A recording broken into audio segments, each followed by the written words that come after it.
It's the list and your boy at Fightful.com. With Jimmy Van and Sean Ross Sapp. They're on fire. Boom shakalaka. 200 strong. What's up, you guys? Sean Ross Sapp. This is Fightful Wrestling's Listen Ya Boy for May 11, 2022. We've got Jimmy Van here. Make sure if you're watching, you leave a thumbs up, you subscribe, all that good stuff. We dropped an interview with Eddie Kingston today. He talked about how when he was younger, one of his friends corked a wiffle ball bat with rocks and put nails through it for a fight that they were having with some people. It is a great talk ahead of this weekend's New Japan card, but that's not it. I have an incredibly awkward interview with Braun Breaker that is up. If you listen to the post-Raw show a few weeks ago, Denise indicated that all Braun Breaker interviews are a little awkward. And this week, we got Court Bauer. We got FightfulSelect.com that I'll brag about later. But you can donate Super Chats. You can donate Humper Chats over at HumperChats.com. You can leave your question or statement before we go on the air, get them read, all kinds of good stuff. We'll tell you more about it in a bit. Jimmy, how you doing? Doing well, Sean Ross Sapp. I think the interviews are awkward because he doesn't want to be Braun Breaker. He wants to be Bronson Steiner because Braun Breaker's a stupid name. I don't think that that's why at this point that all of his interviews are awkward. No, he's probably still getting used to media because he very much rushed into the spotlight so quickly. Yeah, I understand that. That makes sense. Yes. How you doing, man? I'm doing good. Love the so in case anybody's not on Sean Ross Sapp's Twitter, yesterday I sent him the 3D images that I had made of his action figure. Yeah. And the funny thing was I forgot I had them and I just kind of stumbled upon them, sent them to him. And I told him, oh, by the way, your wife's had these the entire time. Because when I reached out to her to try to get nice quality images of Sean for the packaging, I said to her, by the way, I got these scans. Here you go. And I sent them to her. So you liked them, I saw. You put them on your Twitter and everything. I'll post them on my Instagram eventually. But yeah, it's very interesting to see. You shipped out the figure, yeah? Yes, I did. Went out on Monday. Nice. And I'm sure you'll show it off right here on Listen Ya Boy next Wednesday. I'm sure I will.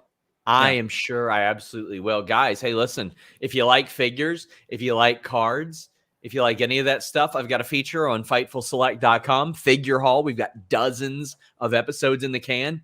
Now I'm doing Card Haul, where I open up card packs, NFL, UFC, baseball, wrestling, all kinds of good stuff. Another reason to subscribe to FightfulSelect.com. And there's dozens in the can to watch. But we got some news this week, Jimmy, thanks to NordVPN.com/Fightful and Manscaped code Fightful.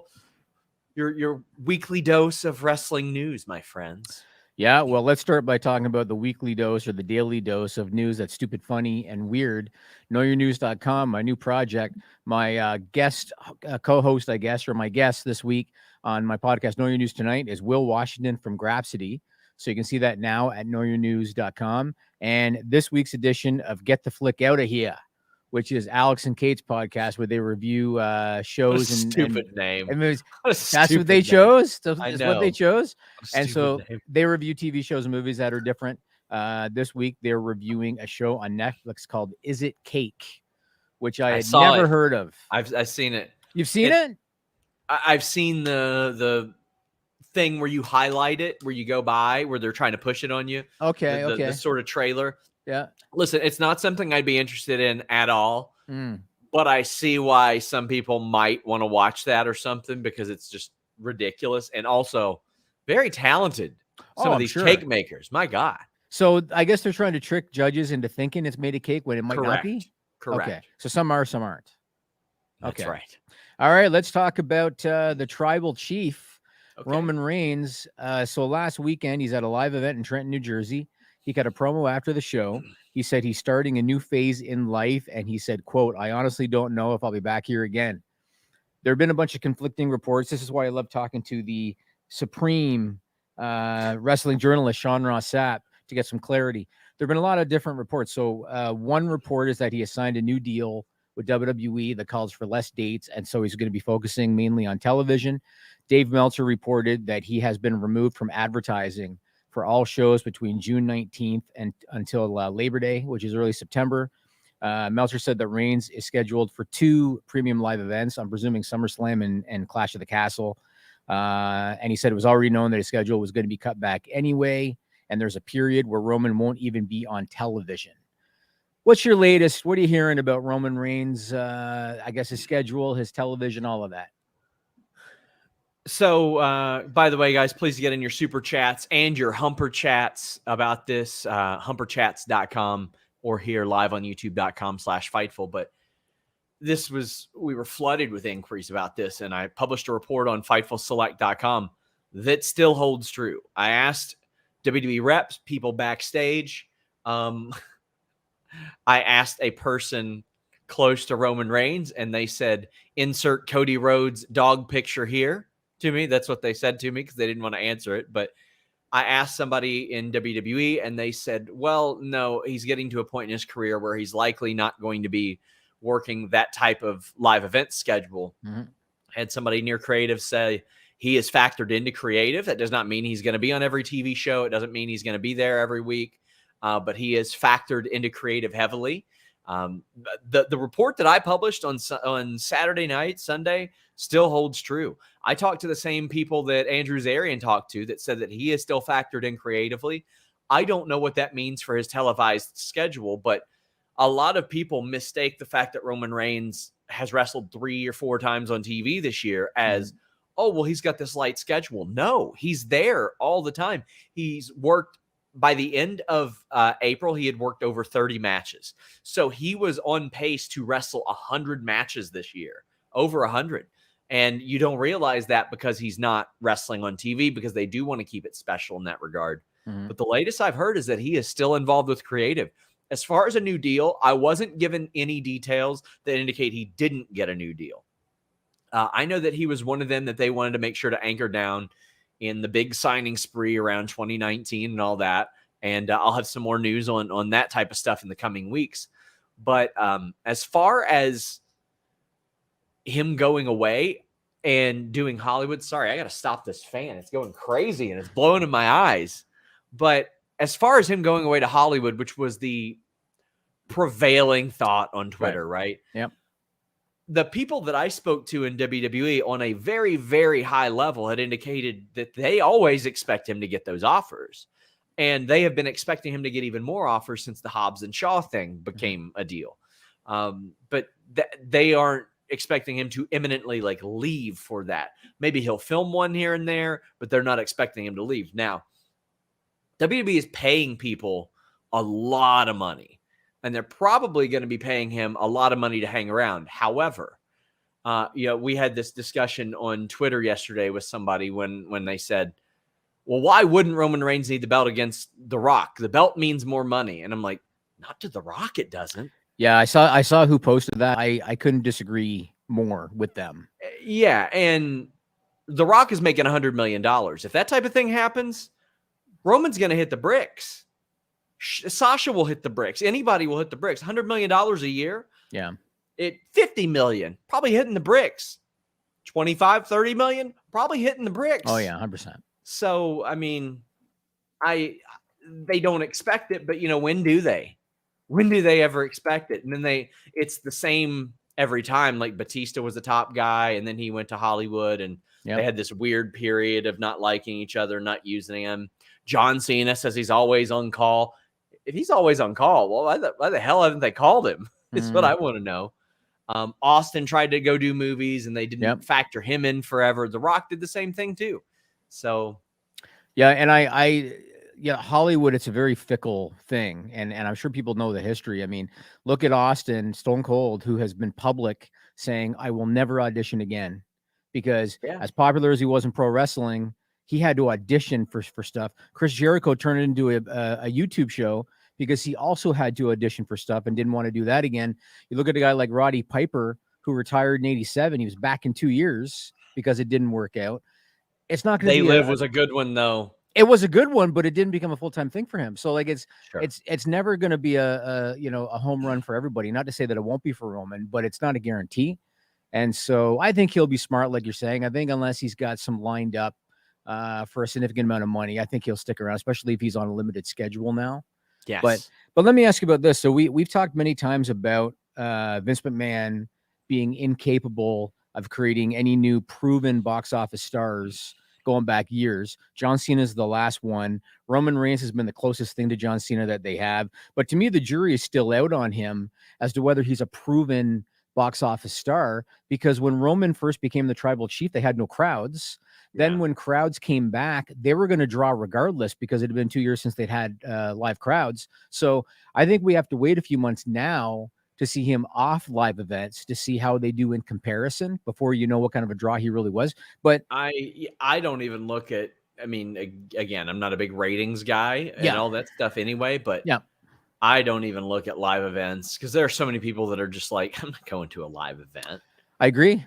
Yeah. And you know, one of my questions for you is who's going to carry the live events, let alone TV, if they don't factor Roman into TV every week? Who's going to carry the live event? So I'm sure people get their local notices on television, and I've gotten my local notices for shows coming up around here. Cody Rollins is main eventing all those shows. And so it looks like that's, you know, where they're looking. Is Cody Rollins going to draw? I don't know. People have already seen it twice on television. But who's going to carry the load when Roman's not doing live events? You know, like we've talked about why the hell they even doing live events. Yeah. Why are they even doing house shows? If you're losing your biggest guy, why do house shows? Like, I mean, they were leaning out right before the pandemic, and now it's almost like a novelty thing. Like, oh, we're going to do them just to do them. It feels like that. And I understand now they're labeling them Saturday Night's Main Event, and, you know, Cody's like all over social media. So he's doing all of them, and he's all over social media for it. I understand. Okay. This was the business model 30 plus years ago, and Vince is 76 and he's still stuck in the 80s. That's why Bahir Mahan is booked to look like a savage on TV. I understand that Vince is still stuck 30 years ago. Yeah. And I understand that there's certain benefits to house shows. You know, I mean, you get the merch sales. You also can try out new programs to see if they work, to see if the guys have chemistry. You can put new guys out in front of different audiences every night, give them that experience. You get the local media everywhere you go. I get that. But the last time I looked at financials, it was barely break even. I haven't looked at financials in a couple of quarters. So you know, it's not totally fair. But it was basically a little better than a break even business. You risk injury. TV's where your money is made. So I just don't get it. Why do you think they're just doing it because they just always have? Vince has just always done live events. That's just how it is. Possibly. I mean, I'll give you a nice example here. Cody Rhodes has wrestled the same amount of matches since WrestleMania as he did once they got out of Daly's place. Could see that from AEW. Yep. He wrestled 16 matches since he came back. Once they hit the bricks and they weren't in Daly's place full time, he wrestled that many from June to leaving. I can see that. Yep. So from June to March, 16 matches, and then 16 in the last month. Yep. Wild. We've got some super chats. Daniel says, do you think USA will renew NXT? I don't know when the deal ends. Yeah, probably. It's probably inexpensive programming for them and first run programming. Right. Not DVR proof by a long shot anymore, but still doing 500,000 viewers a week. And like you said, it's 52 weeks at a floor 500,000 for original content too. Right. Daniel says, any guesses for MJF stipulations on the Wardlow match? Probably him being handcuffed would be one, since he's had the handcuff gimmick. Shane says, go Kings, go Jimmy. You know what? It's you know, it's funny, but when you get older, I don't know if you've experienced this yet, Sean, because I'm older than you. When you get older and you got other shit going on in your life, sporting outcomes mean less in your life. Oh, and so you feel the same way? 10 years ago, I would have been livid that the Bengals lost the Super Bowl. Right. But now, like, I'm like, man, they weren't supposed to make the playoffs. I'm ecstatic that they were there. And right. So the Oilers, if anybody's a hockey fan, the Oilers were favored to beat the Kings, and now they're down 3-2, and they might get eliminated in the next game. Yeah. 10, 20 years ago, I would have been flipping tables. I wouldn't have slept at night. And now last night, before the second period was even done, I have a text group with my friends where we talk sports and stuff. And I was like, fuck it, I'm going to bed. Like I'm past the point of caring about shit like college years. I was out at a lot of those couch burning parties for the Kentucky Wildcats and stuff. Right. I didn't participate in said couch burning, but like I'm sure you didn't, Sean. I couldn't imagine giving that much of a shit now, but I agree. Yeah. Good for the Kings. Good for the Kings. They're playing them. So Alistair says, I want to say hi to Fake Housen, Team Denise. Denise thinks I look like Danhausen. No, I mean, you'd have to lose the beard. Yeah, exactly. His hair is longer too. I don't know. KE775 says, with Charlotte gone, who's Ronda going to face on the SmackDown's women roster? They're looking very thin, viable opponents. Let's go ahead and talk about that. That's on my list. Because I want to say, first off, they aren't looking thin. They book thin, Jimmy. You're right. They make themselves thin all the time. If you look at SmackDown's roster right now, Jimmy, actually, go ahead and read the news bit. Yeah, I've got some names on here too. So Charlotte now, they just announced today, actually, May 11th, WWE announced that she is out indefinitely, doing the injury angle. I'm going to ask you in a minute about what you've heard. As reported on FightfulSelect.com, WrestleMania Backlash night. And I'll ask you in a minute why she's taking time off or what you've heard about how long. It's a personal thing. I don't want to get into it. Okay, that's fine. So when you look at the SmackDown roster and when you look at who are you going to program with Ronda Rousey, so Raquel Rodriguez probably to me makes the most sense in terms of who, as you just said, presentation. Yeah. So in terms of presentation, she probably makes the most sense. When you look at the other girls currently on the roster, and I just went to WWE.com and I looked at the SmackDown Superstars page. Natty's still there, Sasha's still there, but she's one of the tag champs, so unlikely. Aaliyah's still there, hasn't been booked that great. Lacey Evans, she's for some off reason, SmackDown. She's on Raw. That's now. what I'm saying, and that's a head scratcher. So you need heels because she's going to be a heel apparently. You need heels on SmackDown, so they moved her to Raw. When you look at the Raw roster right now of women's wrestlers, the Raw roster is deep right now when it comes to women's wrestlers. They had 3 hours too. I get it.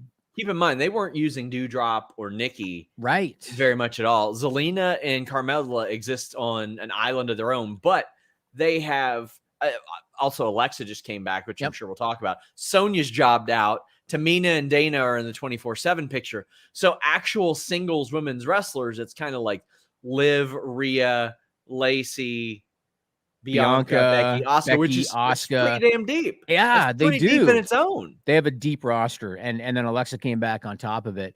So going to Alexa, I thought her presentation was very interesting. She looks like the old Alexa. She had the old music, but she's got Lily the doll. I get it. It's merchandising. Don't you think it might make more sense to shift somebody like Alexa to SmackDown? Because Ronda's got no one to work with in terms of presentation, in terms of people that the fans are going to believe have a shot at Ronda Rousey. She's got nobody to work with. Don't you think they should? And why the hell would they move Lacey Evans? So if she's going to be a heel, why move her to Raw when Ronda's got nobody to work with on SmackDown?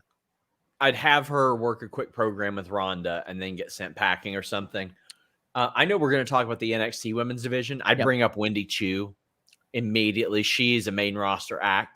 I've always thought that Casey and Caden are going to end up there. For the love of God, add one more tag team. For the love of God, add a tag team. But besides that, I think Io Shirai could work babyface or heel.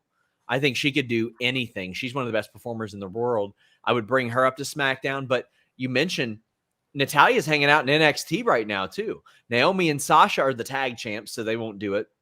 Shotzi and Aaliyah have been fodder for Charlotte and Ronda.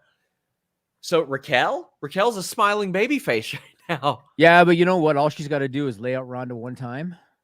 Yeah. You know what I want to see?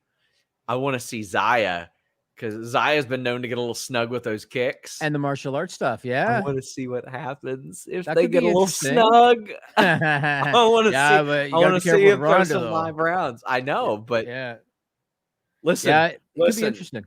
I've watched Ronda's entire career. I covered the whole thing from her first Strikeforce title win. I'm not convinced that she would outstrike Xia Li. And I'm not suggesting she would, but if you she would dump her on her head, for sure. She'd dump her on her head and take her arm. Absolutely. Exactly. No question. Yeah. We should parlay this into the NXT women talk as well. Boy, you're making me jump all over the board today. Good. Let me see if I can find it. Okay. So the breakout tournament's happening right now. And I was checking out the breakout tournament. They got some really strong talent. in NXT They do. and even in the breakout tournament. I forget about the regular women's roster. So it looks to me like it's probably going to be Roxanne Perez and Nikita Lyons in the finals. It looks like that's where they're headed. They're both getting presented really well. I think Nikita Lyons is getting presented maybe a little bit better. And so I could see her winning it. But they've got some really strong talent down there. And so have you heard anything in terms of who the company is high on in NXT, whether it be the established girls or the new girls, that you could see getting transitioned to the main roster? Well, like I said, Casey and Caden have long appeared to me like women that could just pop up on the main roster at any given time. Wendy Chu, oh man, like I don't know if Bruce and Vince have gotten a look at her, but she's wonderful. And I know she was a high priority for WWE, even though it didn't seem like it. She was sort of in that Bivens spot for a while where Sitting she on the was bench. just parked. Yep. Unfortunately, she had that leg injury, which took her out for a long, long time. But she was Karen Q, and they liked her as Karen Q. They put a lot of stock into her as Mei Ying, or Triple H and Shawn did. Well, obviously, things happened. Triple H isn't in control. That ain't around. But they signed her to a new deal before that. And Wendy Chu hit. That gimmick shouldn't work. I agree. It shouldn't work, but she's so good, and she's exceptional in the ring. That is the big one that I look at, and I'm like, she should come up. And Io Shirai, because as I mentioned, like Io Shirai as a performative worker can go heel, babyface, singles, tag. She can do serious. You haven't seen her do a lot of comedy, but she can do comedy. So if I had to call up 4 right off the top of my head, I would say Wendy Chu, Io Shirai, Casey, and Caden, because Casey and Caden been spinning their wheels forever in NXT as well. Those are, and you could always bring back Mandy whenever the hell you want, whenever she's done with her spot, and the whole Toxic Attraction can come with her.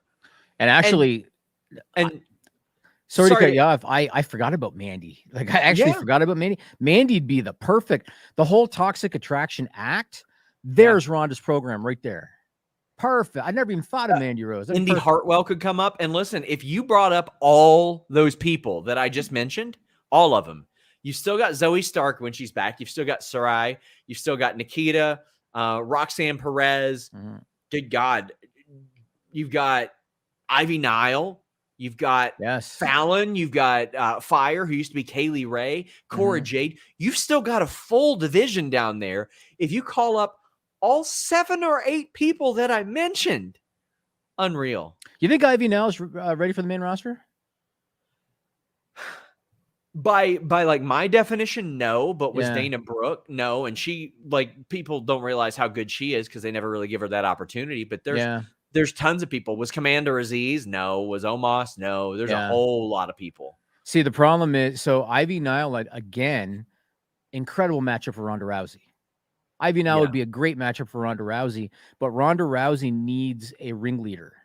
Yeah. And so that's why, you know, I don't know if Ivy Nile is going to work. Mandy Rose would work. And I can't believe I didn't think of Toxic Attraction. That would be a good program right there. But she's not on SmackDown, but I'd love Shayna. Sure. Yeah. I mean, there'd be a story there too. There's a story there. Yeah. Sure. Joel says, I think Mandy's one of the most improved women's wrestlers in the company as far as in-ring talent and overall presentation.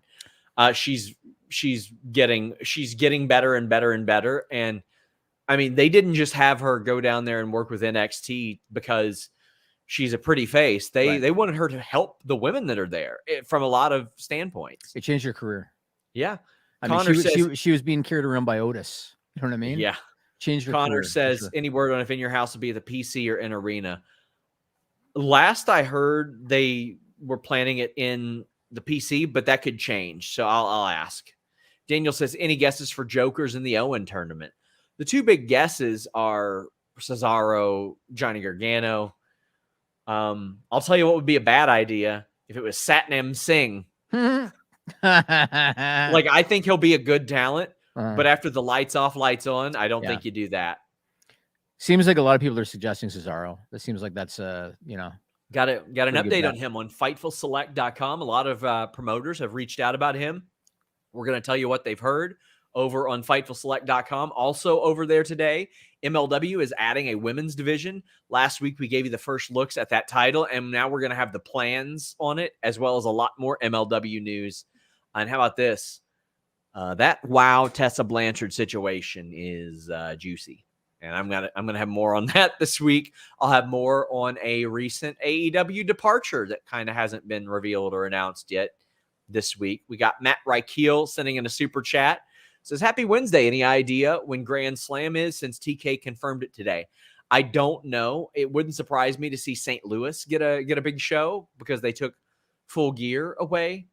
But I haven't heard as of yet. It would make sense to just do it again in like the same area. Obviously, Arthur Ashe, they love that. But I don't think I had people say, oh, well, do you think they'll do like Blood and Guts or the Grand Slam style show in St. Louis? I think Grand Slam will probably be like a New York area thing, as he mentioned. But I think they'll probably get a pretty interesting show. But no idea yet. We also have Van Twinblade says TV ratings are all extrapolation. I have no faith in them being accurate. They only track maybe 5% of TVs and they don't count streaming. That is specifically why I go out of my way to look at the YouTube numbers, comparatively speaking to what other segments on their show do, because you get a more accurate, even though not completely accurate, a more accurate reflection of who is going out of their way to watch what, or who's going out of their way to rewatch what. And yeah, it's not a perfect translation, but you can see what gets interest and also what captures casual interest. Because I was able to tout Jimmy before the Omos Lashley segment. I was like, this is going to do over 1 million. Mm-hmm. Wait and see, because arm wrestling is hot right now. And arm wrestling segments always draw for WWE's socials. So how did it do? I haven't looked. I think it did a couple million. Let me look. Omos Lashley arm, and this is worked. Yeah. Arm wrestling. Although it looked pretty decent, though. They did a pretty decent job. 1.58 million. Okay. So it did pretty good. I mean, they got some that did 20, 30 million. Yeah, well, yeah. Joel says, I think NXT could use some live events. These talent are getting signed and put straight on television. Live events would help a lot to get these people experience, but I understand it isn't likely. They do PC live shows. It's something that Persia Perota, Steph DeLander talked to us about during our interview. And go check that out, guys. It was awesome. The first one she did after her release. And she said that those help out a lot, but I think they absolutely do. They do need live events. 100%. I mean, being in front of the same crowd every week, it's challenging. It's tough. Yeah. DeShires says, I know you guys don't keep up with 2.0, but Tiffany Stratton is looking like the next Bianca Belair. So is Roxy. Grayson Waller is being slept on. Grayson Waller keeps getting better every week. Roxy, we knew she was good. There were people that felt like she shouldn't have even been put through a tryout because she should have just got signed straight away. Mm-hmm. Tiffany Stratton is looking promising. Oh, yeah. Everybody says Shayna is on SmackDown. Sorry, I forgot about that. I mean, to be honest with you, I didn't know either, Sean. Because they jump around so often, I wasn't sure. And it looks like there's no brand extension now anyway. Drew was on Raw a couple weeks ago in a tag team match. That's my bad. I don't work many Fridays anymore. Myron says, Ivy Nile versus Ronda Rousey is money. I think it could be. Yeah. I definitely think it could be. Stan Grubb said, didn't you say the PC live shows were without crowds, though? Sort of. The PC live shows are with your contemporaries, your colleagues. They are the crowd there. So that's sort of an unfair reflection, so to speak. Keep getting those super chats and humper chats in, guys. Don't forget to send some for tonight's AEW show. But Ricardo says, hey, guys, I'd like Jimmy's thoughts on AEW's long-term, long time to tell booking dichotomy. The only thing I'll say about AEW in terms of their booking is we've talked before about what does AEW need to get to the next level, because it feels like no matter what they do, their viewership doesn't really change. They're always within the 1 million range in Dynamite, sometimes a little less, sometimes a little more. That's ballpark range where they've always been. And we've talked before, I think they need their NWO storyline. They need their Austin versus McMahon storyline. I know, Sean, you said on a podcast that you don't believe so much in casual viewers for wrestling. I absolutely do. Like casual. I didn't say that. Yeah, I said no. I said I don't believe that booking in some significantly different way attracts casual viewers as opposed to what your loyal audience wants. Because generally, I think whatever your loyal audience likes is a fair portrayal of what other people will like. I don't think it's that is true. Isolated thing. There are absolutely fans that are not watching that you can draw in. However, I don't think there's some fabled casual fan that would go and look at what WWE books or AEW books and like see I don't think there's going to be a bunch, like a huge pocket of casual fans that would look at Bryan Danielson or Jon Moxley and go, I'm not going to watch that. I would like it a lot more if it were Preston Vance, because he's got big muscles. All due respect to Preston Vance. Like, yeah. Anyway, my point, I guess, is like it's kind of two arguments. So casual fans do exist. That's why when they do say the 25th anniversary, they do 2.5 million viewers because the casuals came in for that show. But I think AEW needs that storyline, and they need the right talent to hit at the right time in order to get them over the top. My opinion, I believe that Tony Khan believed that the Forbidden Door was that storyline. This is my opinion, and it was never going to work. And I don't believe so at all. I think that he thought that was going to be the story to get them over the top. No, and I'm not suggesting that he thought that was going to get them to 5 million viewers, but I think that he thought this is the story that's going to kind of, get our buzz going and get the momentum going. The problem was no one gave a shit about the NWA or Impact. With all due respect, no one gave a shit, and so it wasn't going to work. But that's what they need. And until they can find that storyline that'll hit and that guy that will hit at the right time, I see no reason why they're not just going to continue being at the level that they're at. Forbidden Door is not going to do it. And I know that there's a lot of their hardcore audience or the devoted audience that's really excited about the Forbidden Door pay-per-view and working with New Japan. And that's cool. That's not going to do anything. Listen, to $1 million gate is moving the needle. Oh, that's absolutely business-wise. Yes. Business-wise. But in terms of growing their audience, it doesn't.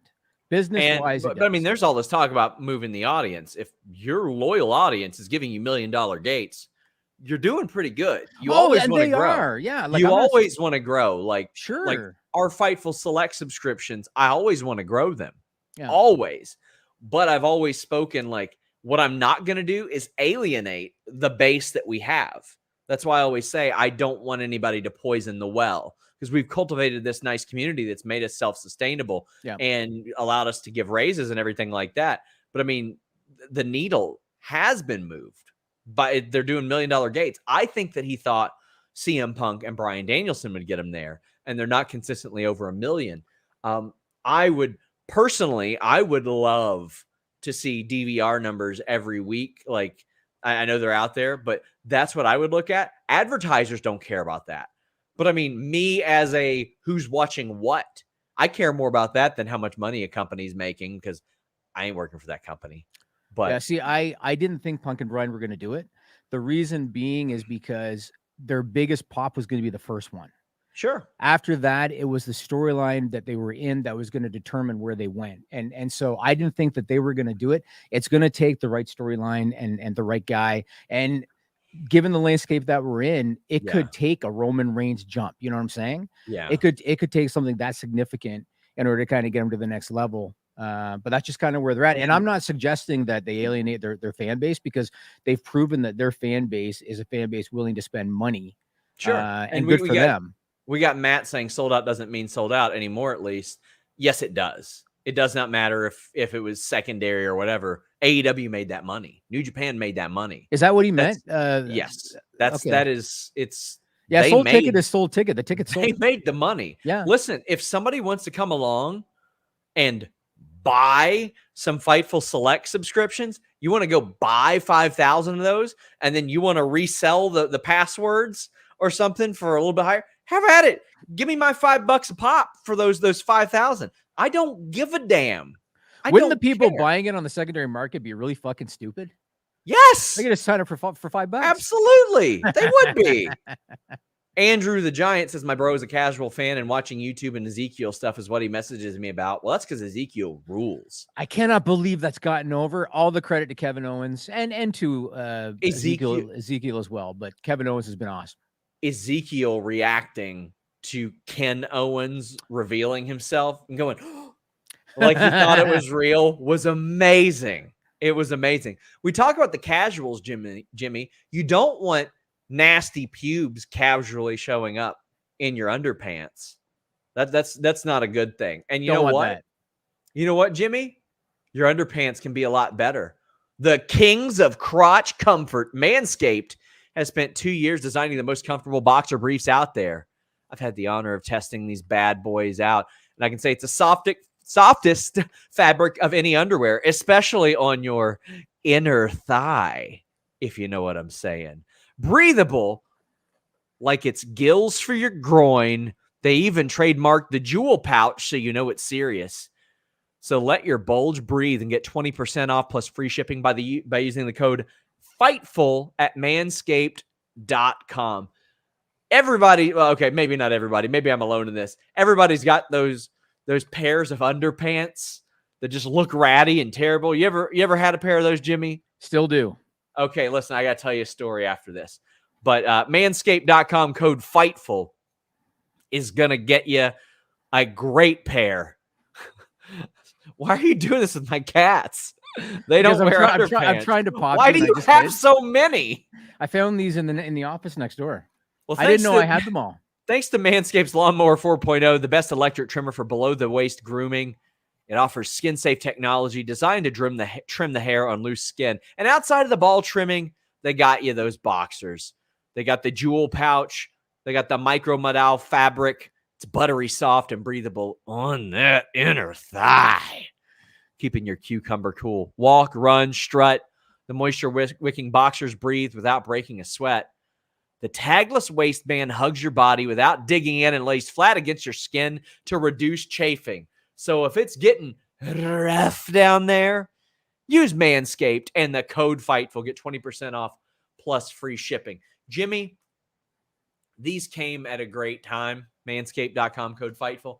We had a friend of ours that hit us up, and she was like, hey, I'm looking for some work, doing some cleaning and stuff like that.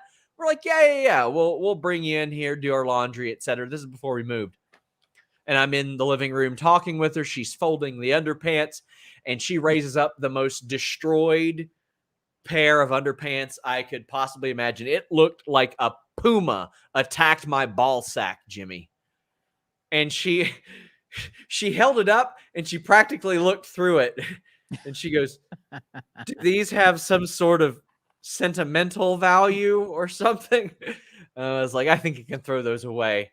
I got the Manscaped. So that code. That entire story that you just told, the only thing that I heard was this fucker's making so much money now that he's got a maid. That's like the only thing that came through my head. Jimmy, That's this was months ago. But I just got hit with a big tax bill, so I can't go see Doja Cat in the weekend now. It's a tragedy. KE775 says, have you heard how Drew Gulak got himself back on TV? Great to see him back. Creative had something for him, pal. That's about it. That's how it always ends up. And he's been there. He works live events and does stuff like that. But it is great to see him back on TV. I feel bad for him, Jimmy, but that ass whipping he took from Gunther on SmackDown was an all-timer. It was good. It's better than the Ronda one. Yeah. What did you think of that? I don't like it. I don't like it at all. Like, I don't understand how that made the guy's an active wrestler with a grappling background. Active on WWE. Well, I know, but like, I mean, I understand that maybe she needed somebody that can take the physicality. Maybe you don't want Kevin Patrick in there necessarily, but that didn't make a lot of sense to me that you'd have him in there getting whipped by Ronda. I don't know. Me neither. Oh. Van Twinblade says the Ezekiel storyline only works because the people acting in it are comedy minds. Kevin's been great. Chad Gable and Kevin, they work well off each other. They do. And I'll be honest with you, like I see Ezekiel Elias, I see him walk down. I think the tassels look stupid and everything. But he looks great in them. Well, here's the thing. It's a complete contrast to Elias, and I think that's on purpose. I think they want Ezekiel, his gear, to be a complete opposite of what Elias was, and it's a massive difference. And so if that's where they're going, then I say cool. So we have Hookhausen saying, much love to the team at Fightful. Hardest working team out there. Sean, are you ever going to nail Tony Khan for a big interview? Well, I hope I don't nail Tony Khan, but I would love a big interview. I was supposed to interview Tony Khan ahead of Revolution last year, and the schedules didn't match up, and I don't know. I would like to. I would really like to. We've got Maddie B. Wrestling saying, thank you guys for giving me something to look forward to every week. I lost my mom and stepdad in February, and it's nice to have a little distraction every week. Fightful humps. Well, man, I'm so sorry to hear that you lost your mom and stepdad. You've super chatted and chatted many times. It seems like they did an awful good job with you. So, I mean, man, always reach out. We're happy to spread the love and show you some love back. We got a good community here. And I'll give a little plug, grapplingwithgrief.com or grapgrief.com. Go there. It's something that I created as a nonprofit when I lost my dad and my sister. So there's lots of stories from lots of people who have lost somebody close to them and came up with an idea or something to help them channel that and turn it into something positive. So check out Grappling with Grief. We still post stories every week to this day. Guys, leave a thumbs up on this video. And right after this, we're going to have the list goes on over on FightfulSelect.com. And how about this? It's only $5 a month. I got a Q&A show this week. Unless you want to buy 5,000 of them and then turn around and broker them for like $10 a pop to somebody else. Listen, if you want to subscribe to the $5,000 tier, anybody, I will give you an incredible number of password sharing opportunities. I can't stop you anyway, but I'm just saying I won't bitch about it if you do. But yeah, subscribe to FightfulSelect.com. I have people say, oh, well, why would I subscribe to this? It just pops up on the internet right after. We got 7 shows a week. I saw the guy tweet that to you, Sean, today. Yeah, because they say that we put the headline out there. Well, I teased it a little bit before to prevent that, but there's a lot more to the story. There's a lot of context there. Not only that, you can drop in the little comments and say, hey, Sean, can you clarify this? And I'll answer you. I'll say, by golly, you know what? I will clarify that. And we do a Q&A show every single week. You got 2 Sour Graps reviews every single week. You got the Backstage Report every single week. The list goes on every single week. Card Hall, Figure Hall, every single week. And now we've got Coexisting with Rob and Maggie. 7 shows. We got somebody saying, mods, please a little help. Why didn't my super chat pop up there? If it didn't go through, we didn't get it. We only read the ones that we get. So sorry about that. But I think it's probably... Daniel says the $5,000 tier is sold out. No, it's not.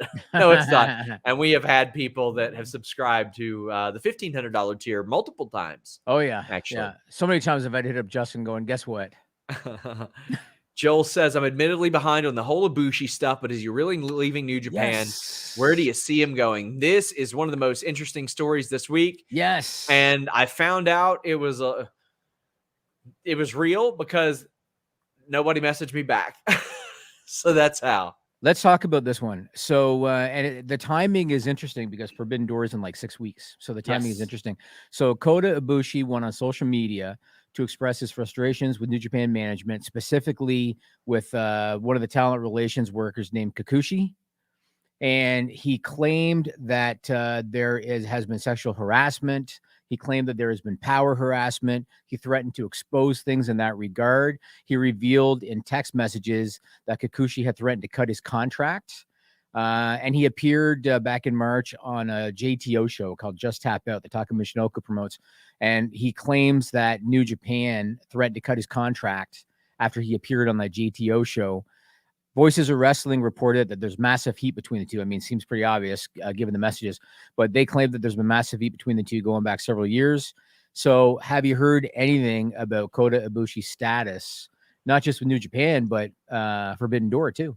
Well, it seems like New Japan is doing their best to smooth it over. He's supposed to, I think, have a meeting with New Japan president this week, but telling Kota Ibushi to walk is an incredible self-own because WWE brought him in a few years ago. AEW would love to have him.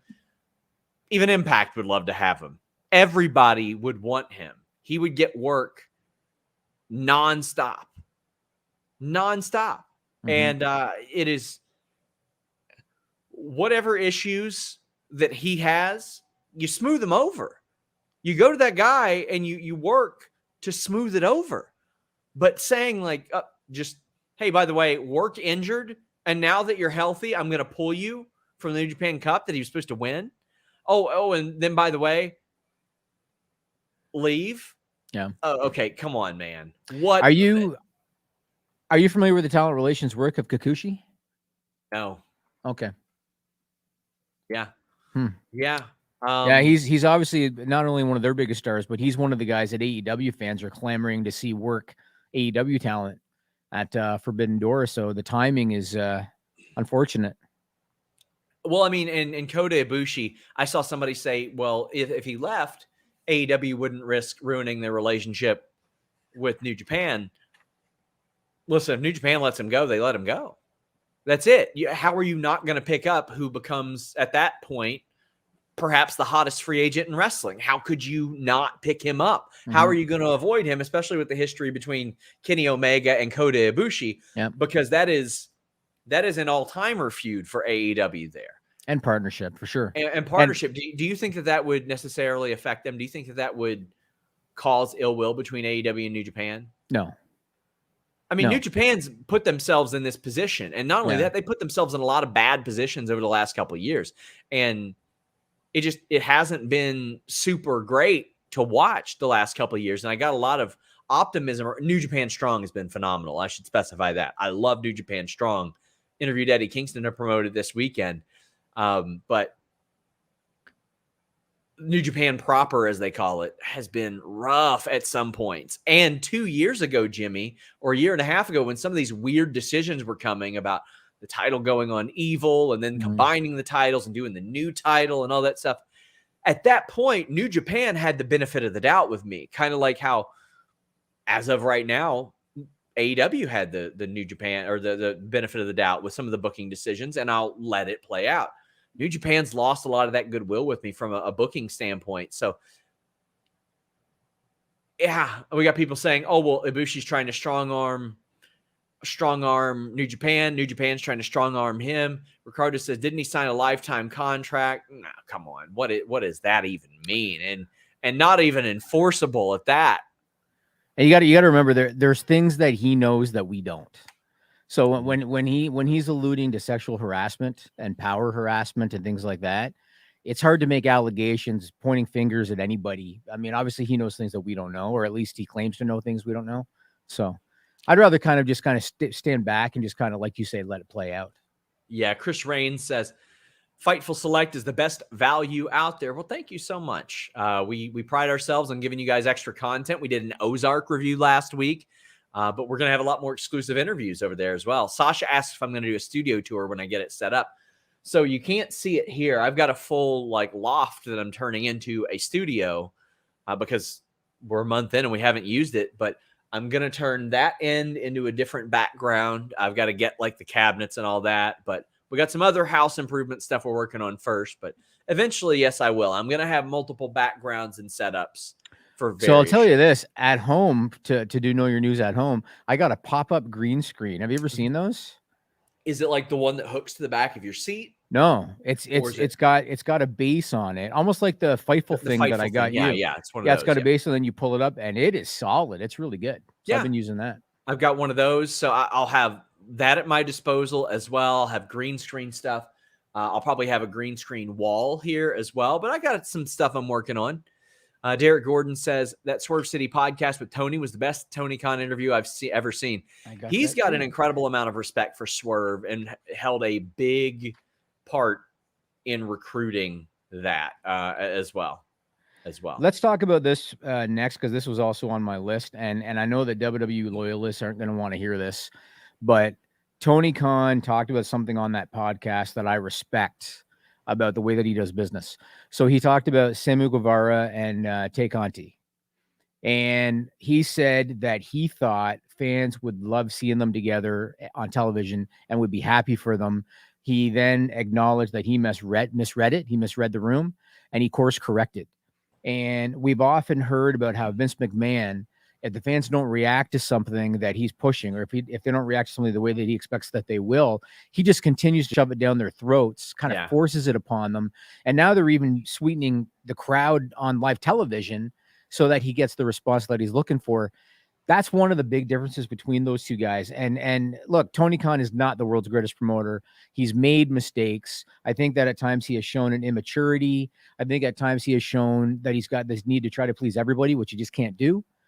But he's got a willingness to listen and to pivot. And I think that that's important. And so I wanted to put him over for that. Quite frankly, I'm surprised that he thought Sammy and Tay would be over as baby faces. I don't know how for 2 seconds he thought that they weren't going to be a heel combo. But Sammy is he can be a good babyface, but you add that to him, and they're annoying as shit. They were going to be heels right out of the chute. It's a great act. Oh, it's a great act, though. I love it. Kieran George says, to Jimmy's point earlier, Punk versus Bischoff would bring in new viewers. Controversy creates cash. It would bring in nobody. I heard what he's talking about. I saw Punk was talking shit a little bit about Bischoff online. I think the world of Eric. He's one of my favorite interviews. I'd interview him every month if I could. I think he would say that a Bischoff Punk feud wouldn't bring in any viewers. No. Guys, for those of you whose super chats didn't get sent through, apologies for that. If you send me proof on either the Fightful account or my account, those are being sent to me from the Fightful account now. But we had Hush Juice saying, is Brock done for the year? Now that he and Reigns are done, what possible feuds are there for him? Maybe anything for a Cena return for SummerSlam. I would love if they did a Cena return for SummerSlam because I will be there. I got invited there this past week, so I'm going to make the drive. I'm now an hour closer to Nashville, Jimmy. I know happy. You're absolutely hating where you live now, aren't you?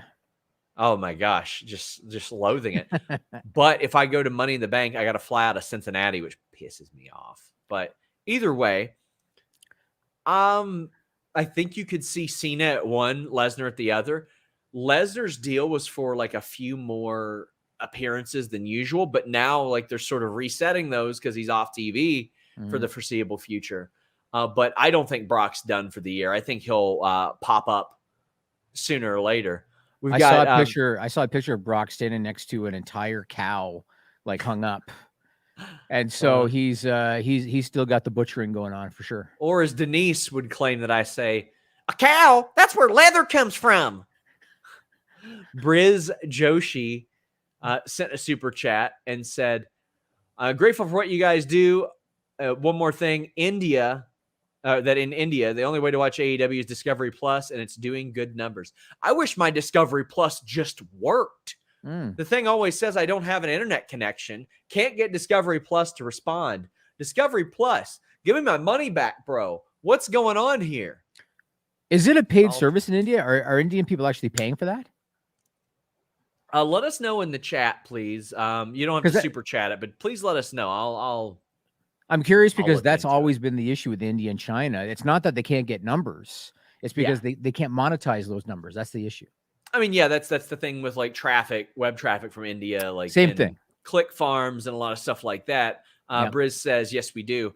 It's that the clicks, the impressions that you get from your ad clicks aren't worth as much as other places. Fraction of a penny. There you go. India. Yeah. So, I mean, while like it'll look good on like similarweb.com and a lot of stuff like that, the artificial numbers are just, they're not real. So you would get a lot of that. That's why a lot of Facebook accounts, like you'll see a lot of them that use bot farms and traffic farms and click farms from out that way. Steve says, do you think the lack of women on AEW is a TK thing or a TBS TNT thing? Will it be any different in ROH booking? I do think they'll probably have a bit more on ROH. It's not a TBS TNT thing. It's a Tony Khan thing. It's not. I don't think it's intentional. I think that Tony. This is my opinion. My opinion.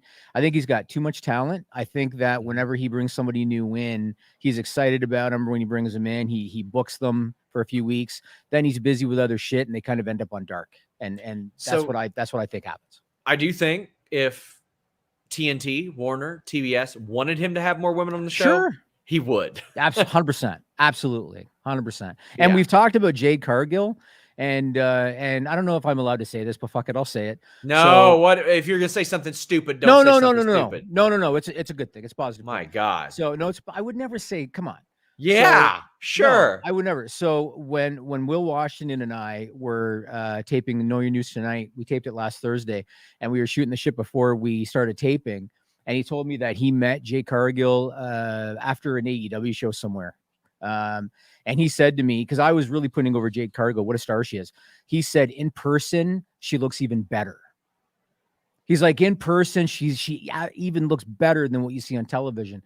And I'd always go back to, how did WWE not lock her up? Like, it just stuns me that they didn't lock her up. So I could definitely see TNT or TBS saying, do more with her. Yeah. But I agree with you. They created a title for her. Yeah, and she's a mega star, Sean. She's going to be the biggest. She is going to be the biggest talent, male or female, in that company. She's amazing. Yes, 100% agree. And what the hell did you think I was going to say? You thought I was going to say something stupid? Jimmy. Yeah. Come on. Listen, Jimmy, I already had to deal with some pretty wild shit that happened this week. But you know my level of awareness is good. I'm not going to say something dumb on a live podcast. Jesus. Oh, you never know. You were jumping on the Fightful account, tweeting wild stuff this weekend, Jimmy. Oh, yes. Yeah. It took me a minute to get that one. Yeah. Oh my! Yeah. I do know who did that now, though. You told me. Yeah, you mentioned. Yeah, I wasn't surprised. But all right, let's go to List Goes On, bud. Guys, head over to the List Goes On. You know what? Because I've had people ask, I will tell the thigh touching story on the List Goes On. I'm not gonna name and shame the person that I found out it was, but I'll tell you guys exactly what happened because it is a general interest story. I was afraid that we were going to lose our Twitter account. Oh my God. I'll tell you this, Sean. I was quietly getting ready to flip tables when I saw that. No, quietly getting ready to flip tables. Okay, you know what? I'll tell the story here. We got 5 minutes left in the show. Isn't it after 4? No, it's 3:57, Jimmy. Okay, that clock is fast over there. I did not see that tweet until somebody DM'd it to me because I don't run that account. Spoiler, guys, I have not run that account since 2016.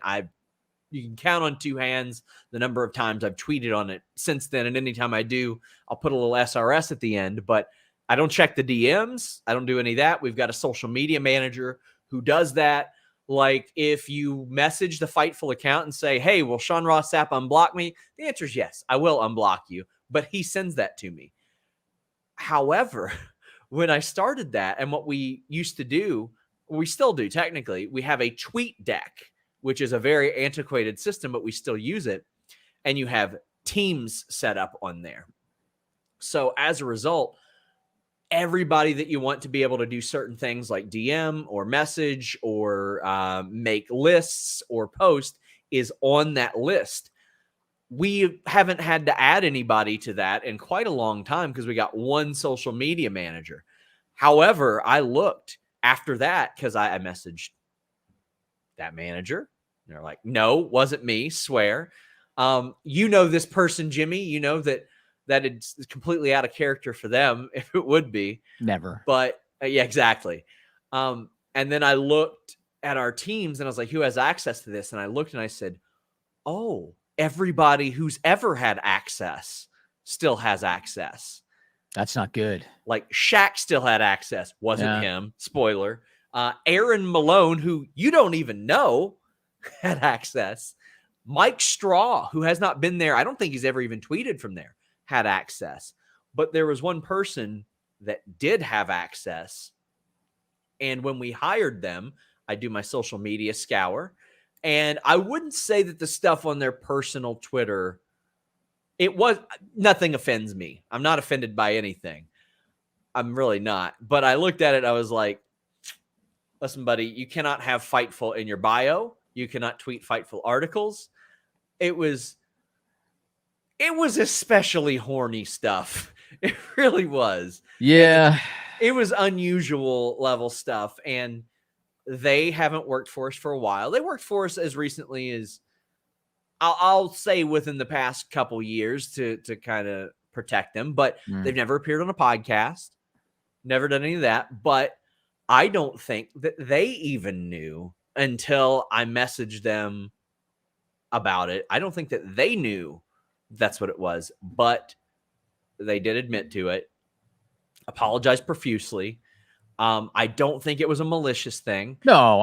I don't think it was a malicious thing, but I do got to say the people that are like, yeah, you were just horny on Maine, admit it. I was like, that doesn't even register in the top 10 craziest things from that account this year. Like if it were us, we would have just rocked with it and been like a Manscaped or a Blue Chew segue or something. You know what I mean? The only thing I will say is this is, I some days I'll go, quite a while without being on Twitter. Mm-hmm. And so that day I'd been off Twitter and then I had some notifications And so I checked them, and a bunch of people had sent me a screenshot saying, Oh gosh. because some people will always try to like get heat on you, right? Because people can Oh be my jackasses. gosh. Yeah. So a bunch of people sent me a screenshot saying, Jimmy, why is Sean DMing me this? And then it was the screenshot of the thigh, touching your thigh panties, whatever. It said something like, I touch your inner thigh and I move to your panties. Right. And I saw that screenshot, and I'm so used to you and to things that I saw that screenshot, and I just thought, what the fuck did you do now? And then I just went about my business.